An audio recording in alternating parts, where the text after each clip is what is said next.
आज न जाने क्यों ये लग रहा है कि शिव जी और शक्ति मुझे मेरे ठाकुर जी के विषय में बोलने की प्रेरणा दे रहे हैं। पिछले 3 महीनों से यूट्यूब पर कोई भी वीडियो अपलोड नहीं कर पा रही थी। 2-3 घंटे 20-25 मिनट की वीडियो पर काम करने के बाद, मेहनत करने के बाद मैं उसे खुद ही डिलीट कर रही थी, या फिर वह यूट्यूब पर टेक्निकल वजह से अपलोड ही नहीं हो पा रही थी। मैं बहुत परेशान भी थी कि 90 दिन का पीरियड जो है वो निकले जा रहा है और बहुत गैप हो चुका है, मैंने कोई वीडियो नहीं डाली है अब तक। बस यही सब चल रहा था दिमाग में कि मेरी बेटी बोली, मम्मा लड्डू पर वीडियो बना लो ना, एक 3-4 मिनट की होगी और वही अपलोड कर दो। मैंने सोचा ठीक है, कोशिश करते हैं। फिर अचानक टीवी पर केदारनाथ के कपाट खुलने की और बाबा केदारनाथ की डोली के आगमन की न्यूज़ अपने आप आने लगी। तभी मुझे याद आया कि मेरे जीवन में अभी तो ठाकुर जी का आगमन अक्षय तृतीया पर ही हुआ था, जब शिवजी जी की विशेष कृपा मेरे पे हुई। मेरे मन में तरह तरह के विचार और भाव एक साथ उमड़ने लगे और वह स्मृति भी फिर से जागृत हो गई जो 2019 की अक्षय तृतीया पर घटित हुई थी। मैं 2019 में अपने मायके पैतृक गांव में अक्षय तृतीया के दिन देव बुलाने पर, जो देवता का बुलावा होता है, उस पर हमारे इलाके के सबसे ऊंचे ऐतिहासिक हजारों साल पुराने दुर्गम शिव मंदिर में रात्रि जागरण के लिए पहुंची। यहाँ पैदल ही जाया जाता है, कोई घोड़ा, खच्चर, पालकी, सड़क कुछ भी नहीं जाती। ऊंचे देवदार के घने जंगलों के बीच पगडंडियाँ हैं, खाइयाँ हैं, उन्हीं पर चलना पड़ता है। कई लोग मन्नत पूरी होने पर 30-30 किलोमीटर नंगे पैर पैदल ही यात्रा करके यहाँ पहुँचते हैं। मैं भी अपने मम्मी पापा के साथ वहाँ पहुँची और रात्रि जागरण करके दूसरे दिन शाम को मायके वापस गांव पहुँची।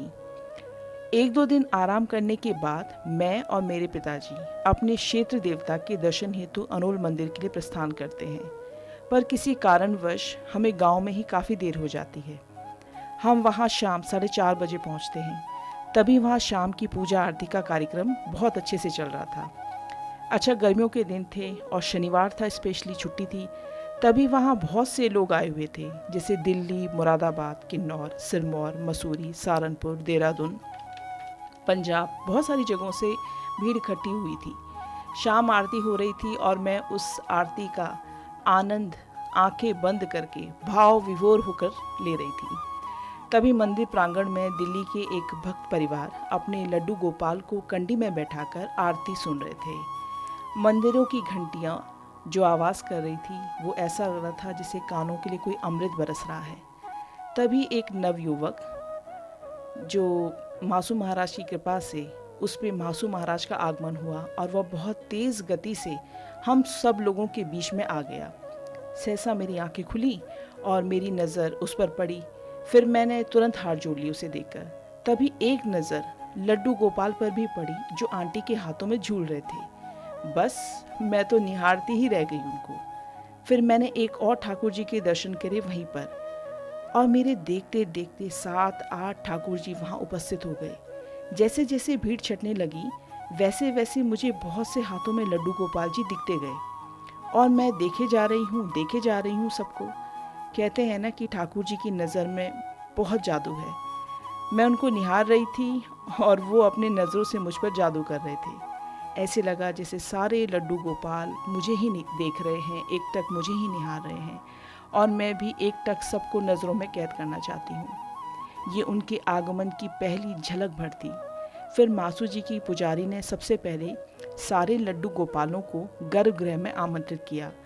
पंडित लोग उनको अपने हाथों में बड़े प्यार से मंदिर के अंदर ले गए और फिर दर्शन पाकर वापस उनके भक्त परिजनों को उनको सौंप दिया।